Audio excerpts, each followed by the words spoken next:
मुसलमानों में से किसी ने कहीं भी खड़े होके किसी के दूसरे मज़हब की किताब को जलाया हो, तौरात को, इंजील को, गीता को, रामायण को जलाने का कोई वाक़या मुझे सुनाई नहीं दिया। अल्लाह ने जिसको इज़्ज़त दे दी है और ऐलान कर दिया है कि ये मुअज़्ज़ज़ और मोहतरम है, किसकी मजाल है कि एक दो जुमलों से वो उनकी बेइज्जती कर देगा? मुमकिन ही नहीं है। स्वीडन में बकरीद के दिन कुरान जलाया गया था और इसकी बाकायदा तौर पर परमिशन दी गई थी स्वीडन सरकार की तरफ से। उसके फ़ौरन बाद विरोध प्रदर्शन हुए, लेकिन स्वीडन में ही एक शख्स ने इजाज़त मांगी बाइबल और तौरात जलाने की। उस शख्स को भी इजाज़त दे दी गई।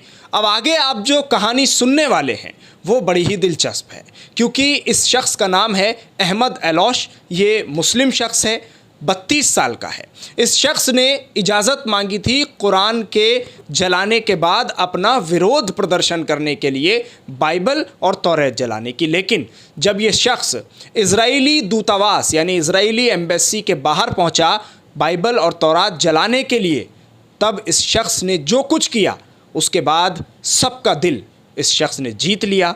क्या किया है इसने, हम पूरे मामले पर बातचीत करने वाले हैं डॉक्टर तस्लीम रहमानी साहब से, और इसी बातचीत में आपके साथ ये पूरी जानकारी शेयर करेंगे कि इस अहमद एलौश नाम के 32 साल के शख्स ने क्या किया जिससे तमाम लोग वहाँ खुश हो गए। जो प्रेस वाले थे वो भी खुश हो गए, मीडिया वाले, और वहाँ जो खड़ा पुलिस प्रशासन था जो कुरान जलता हुआ देखता रहा वो भी खुशी से झूम उठा। और इस शख्स के इस कार्य के बाद, इस कृत्य के बाद मुसलमानों में भी खुशी की लहर दौड़ उठी। मेरे साथ डॉक्टर तस्लीम रहमानी, MPCI के नेता। रहमानी साहब, स्वागत आपका INN चैनल पर। सवाल सीधा आपसे यही है कि जिस तरह कुरान जलाया गया स्वीडन में और उसके बाद इस अहमद एलौश नाम के शख्स ने इजाज़त मांगी बाइबल जलाने की, तौरात जलाने की, तो क्या जो कुरान जलाया गया था और इजाज़त दी गई, इस शख्स को भी इजाज़त दे दी गई, आखिर स्वीडन में ऐसा क्या है?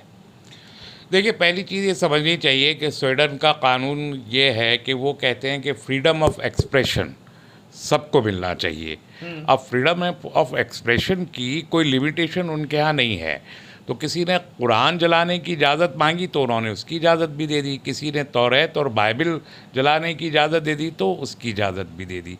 हम ये समझते हैं कि ये फ्रीडम ऑफ एक्सप्रेशन की भी लिमिटेशन होती हैं। हम किसी भी जगह पे खड़े होके अगर हम वहीं पर स्वीडन के प्राइम मिनिस्टर को गाली देने की इजाज़त मांग लें या उनकी बायोग्राफी को या वो उनकी दी किसी भी स्वीडन के कानून को जलाने की इजाज़त वहाँ पर कोई मांग ले, तो क्या ये फ्रीडम ऑफ एक्सप्रेशन के ज़ुमरे में आएगा?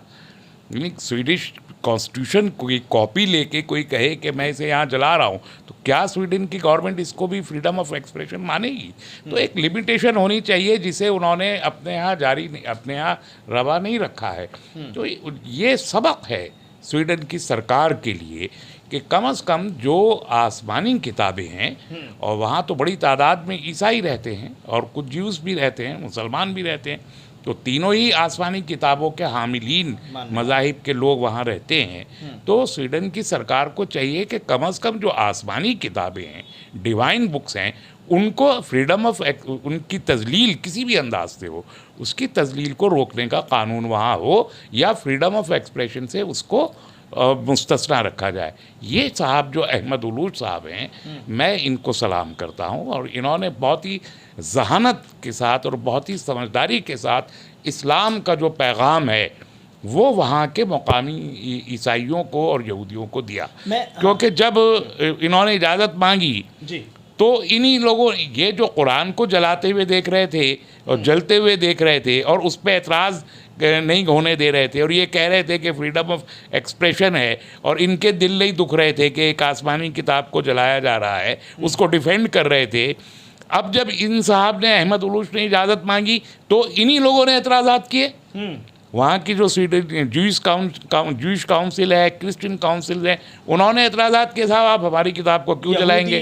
और वही जूश, हाँ, तो उन ग्रुप्स ने इस पर एतराज़ किया कि ये इजाज़त क्यों दी जा रही है। इन्हीं ग्रुप्स ने कुरान को जलाने की इजाज़त देने पर कोई एतराज़ नहीं किया था। लेकिन जब ये साहब वहाँ पहुँचे और सब इन्होंने उस पब्लिक डिस्प्ले किया एज इफ़ ये इसको जलाना, उसके बाद उन्होंने लोगों को खिताब किया और ये सब कुछ मैं व्यूअर्स को बता देना चाहता हूँ जो इस वक्त देख रहे हैं, ये सब कुछ बिल्कुल उसी तरह हुआ जैसे बकरीद के दिन उस शख्स ने कुरान जलाया था।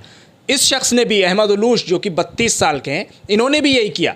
आज इसीलिए पूरी मुस्लिम दुनिया इनको शायद सलाम कर रही है। डॉक्टर रहमानी ने भी कहा कि मैं इनकी हिम्मत, इनके जज्बे को और इनके ज़रिए किए गए इस काम के बाद इनको सलाम करता हूं, क्योंकि लाइटर भी हाथ में लिया, दोनों किताबें भी हाथ में ली, वो आसमानी किताबें जिनको लेकर वहाँ ये पहुँचे थे, लेकिन उसके बाद तमाम लोग जो खड़े थे उनको ये बता दिया कि देखो अभिव्यक्ति की आज़ादी किसे कहते हैं। अभिव्यक्ति की आज़ादी किसी की धार्मिक ग्रंथ को जलाना नहीं है, बल्कि अपना विरोध प्रदर्शन करना ज़रूर है, मगर उसकी इजाज़त देने के बाद भी उसको अपने पास रख लेना और उसका एहतराम करना, ये एक मुसलमान शख्स ने करके दिखाया और इसके बाद लोग उन्हें सलाम कर रहे हैं। यही वजह है रहमानी साहब। देखिए, ये कुरान का बहुत ही वाज़ेह पैगाम है। उन्होंने इस्लाम की तबलीग की और कुरान की तबलीग की इस नाम से। उन्होंने मौका एक तलाश किया। ये एक दाई का काम है, दावत देने वाले का काम है। कुरान की तजलील के ज़रिए के बाद उन्होंने जो जोश में आके जो लोग हरकतें करते हैं वो करने की बजाय एक दावत देने वाले का अंदाज़ क्या हो सकता है और क्या होना चाहिए, ये अहमद उलूश ने बताया। चूँकि कुरान हकीम बहुत वाज़ेह है इस मामले में कि जो जैसे सूरह आले इमरान में कुरान हकीम का हुक्म मौजूद है कि दूसरों के मज़हबों को, दूसरे के दीन को बुरा ना कहो, उनके खुदाओं को, उनके देवी देवताओं को, उनकी किताबों को बुरा ना कहो। हमारे लिए तो ये हुक्म है, हम अहले इस्लाम, हम अहले कुरान के लिए ये हुक्म है कि हम किसी की किताब को, किसी के देवी देवताओं को बुरा ना कहें। इसी तरीके से सूरह काफिरून में भी ख़ुद सूरत का नाम ही काफिरून है और उसमें ख़िताब ही काफिरों से किया गया। तो काफिरों को ख़िताब करके अल्लाह ताला ने ये फरमाया कि देखिए, आपका दीन आपके लिए है, आप उस पर अमल कीजिए, हमारा दीन हमारे लिए है, हम उस पर अमल करेंगे। यानी सीधा मतलब है कि यहाँ पर वो जो एक कॉन्सेप्ट दे रखा है लोगों ने कि कुफ़ार को कत्ल कर दिया जाए, अब तो फिर तो हम तो आज भी सेकंड लार्जेस्ट पॉपुलेशन है दुनिया की। कुफार को कत्ल करने का ऐसा कोई खुला हुक्म होता तो फिर तो कोई और बचता ही नहीं, फिर तो 1500 साल में हम ही बात से बहुत बड़ा भ्रम भी देश में फैलता है रहमानी साहब, कत्ल करने वाली बात से। बिल्कुल, वो हमारा देखिए कुरान हकीम का तो इंतज़ाम अल्लाह ताला ने खुद ही कुरान हकीम में फरमाया कि हमने किताब को नाजिल किया है और हम इसके मुहाफिज हैं, तो क़यामत तक उसकी हिफाजत करेंगे। हुफ़ाज़ किराम हमारे यहाँ होते हैं और कोई भी कि आप कुरान के हज़ारों नुस्खे पहले भी लोगों ने जलाए हैं, ऐसी बात नहीं है कि पहले नहीं, हज़ारों नुस्खे तुर्की में जलाए गए। तो इसके बावजूद कुरान तो ख़त्म नहीं हो सकता ना इतने हुफ़ाज़ की मौजूदगी में। दूसरी बात ये कि हमारे नबी सल्लल्लाहु अलैहि वसल्लम जिनसे हम मोहब्बत करते हैं और प्यार करते हैं, वो रहमत लिल आलमीन है, रहमत लिल मुस्लिमीन नहीं है। वो तमाम आलम के लिए, तमाम इंसानियत के लिए, क़यामत तक के लिए हैं, सिर्फ अपने दौरे हयात तक के लिए नहीं है, क़यामत तक के लिए। और उसका सबूत ये है कि उनकी अज़मत और उनकी शान और उनकी बुज़ुर्गी और उनकी मोहब्बत और उनकी इज़्ज़त और उनका एहतराम और उनका बुलंद पाया मकाम, उसकी तो कोई तसव्वुर, कोई हद ही मुकर्रर नहीं है। 1500 साल में आज तक, आपकी बेसत से लेके आज तक और आज से लेके रोज़े क़यामत तक इस दुनिया के किसी खित्ते में एक लम्हा ऐसा नहीं गुजरता कि जिसमें मेरे नबी सल्लल्लाहु अलैहि वसल्लम की खिदमत में सलाम ना पेश किया जाता। रहमानी साहब, क्या अहमद उलूश के ज़रिए उठाए गए इस कदम के बाद कुछ नज़रियात बदलेंगे, कुछ सोच तब्दील होगी मुसलमानों को लेकर? नहीं, मुसलमानों को अपनी सोच में तब्दीली लानी चाहिए। बाकी लोग तो इस्लामोफोबिया का शिकार हैं, वो जानते हैं, जानबूझ के करते हैं, लेकिन मुसलमानों को अपनी सोच में ये तब्दीली लाना चाहिए कि इस्लाम जो रहमत का मज़हब है, जो सलामती का मज़हब है, जो हर एक के साथ खड़े होने का मज़हब है, वो टॉलरेंस भी सिखाता है। टॉलरेंस का मकसद बुज़दिली हरगिज़ नहीं होता, पीछे रह जाना, पीछे खड़े हो जाना, हाथ बांध लेना हरगिज़ नहीं होता। लेकिन कुछ पैरामीटर्स तय किए हैं इस्लाम ने, उन पैरामीटर्स को देखिए। अहमद उलूश भी अगर चाहता तो उस वक्त वहाँ पे जला देता था, उस मुल्क का कानून उसकी इजाज़त देता था उसको, लेकिन कुरान का कानून उसे उसकी इजाज़त नहीं दे रहा, तो उसने कुरान के कानून पर अमल किया, स्वीडन के कानून से इजाज़त ली, वो कानून उसे इसकी इजाज़त देता है, उसने वो इजाज़त दे दी, लेकिन इसके बावजूद उसने इस्तेमाल कौन से कानून को किया? कुरान के कानून को किया। ये बात मुसलमानों को भी समझनी चाहिए और सारी दुनिया को तो बहरहाल समझनी चाहिए कि हमारे यहाँ से कितने वाक़यात हुए बताइए कि मुझे याद नहीं है जब से मैं पैदा हुआ हूँ कि किसी मुसलमानों में से किसी ने कहीं भी खड़े होके किसी के दूसरे मज़हब की किताब को जलाया हो।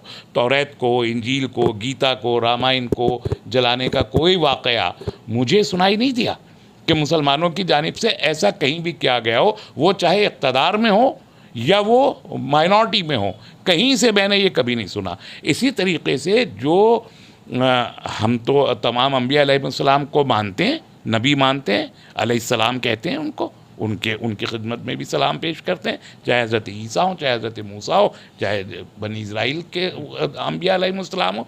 इसी तरीके से ख़ुद अपने मुल्क में भगवान ये मर्यादा पुरुषोत्तम रामचंद्र जी या शिव जी, इन सबको हम तो बुरा नहीं कहते। और ये इसलिए है कि हमारे डीएनए में, हमारी बुनियादी तालीमात में, हमारे खून में एहतराम मज़ाहिब बसता है कि हम दूसरे के मज़हब का भी एहतराम करें, उनके देवी देवताओं खुदाओं को भी बुरा ना कहें, उनकी किताबों को भी बुरा। इसलिए ये वाक़यात हमारे यहाँ नहीं पाए जाते। लेकिन सारी दुनिया को इस्लाम से पुरखाश है, सारी दुनिया इस्लाम से किसी न किसी दर्जे में कोई ना कोई नफ़रत, कोई ना कोई शिकायत रखती है। इसलिए कुरान जलाने, कुरान सोजी के वाक़यात पे दर पे दुनिया के मुख्तलिफ़ इलाक़ों से आपको सुनाई दे सकते हैं। नबी करीम सल्लल्लाहु अलैहि वसल्लम की शान अक़दस में गुस्ताखी के वाक़यात, कार्टून बनाना, कुछ बोल देना, कुछ करना, सैटेनिक वर्सेस लिख देना। अब वो तो मतलब खुद ही लिख रहा है सैटेनिक, शैतानी आयात, सैटेनिक वर्सेस को उर्दू में तो शैतानी आयात तो शैतानी ज़हन ही लिख सकता है ना।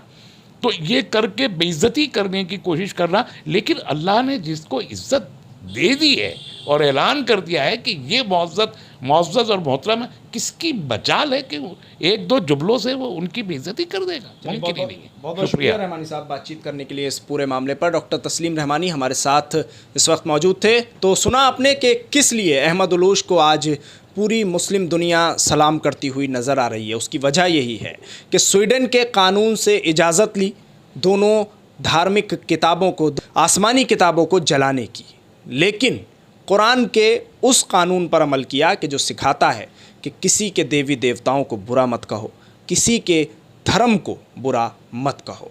और वहाँ खड़े होकर अभिव्यक्ति की आज़ादी का मतलब भी साफ तौर पर उन लोगों को समझा दिया जिन लोगों ने कुरान जलने की तो हिमायत की थी, लेकिन जब बात अपनी किताबों पर आई तो तिल मिला उठे। शुक्रिया हमारे साथ इस खबर पर जुड़ने के लिए। दिल्ली से INN चैनल के लिए साहिल नकवी।